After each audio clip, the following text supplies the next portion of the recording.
you can just draw that attic space with the extra. What we're trying to achieve is having the extra live load on this area as well as the roof live load. So to do that, you can easily do that just by adding additional load to the plate.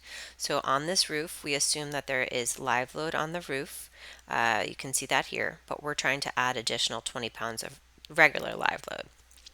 So I can do that. I can come into the building layout, go up to that roof level. I'm going to review the plate itself, and I click on that plate. I can see here this plate already has these basic loads into it. So it currently has on the top chord and the bottom chord dead loads plus live load on that roof at that slope up top. But what I'm going to do is going to add additional load.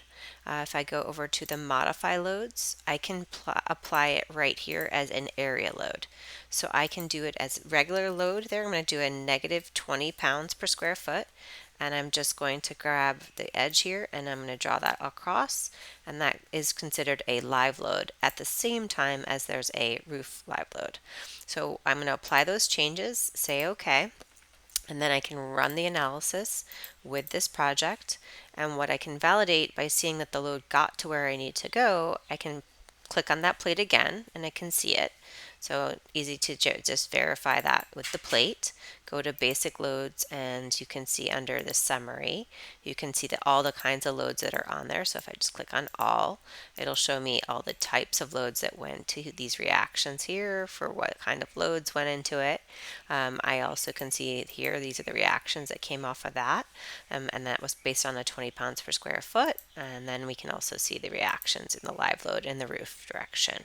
So we have all of those there, but I'd also like to validate the load combinations that are being run. So if I look at the bearing walls, so I click on any one of these bearing walls here on the edges, so I'm going to click on a bearing wall.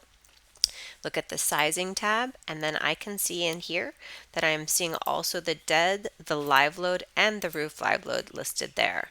I can also drill down to the load combinations that were run. For example, this one shows dead, live, and live in the roof, and I can see just that load combination and how that was run with the factors of 0.75. So this shows me a full, easy way to design using live and roof live at the very same time.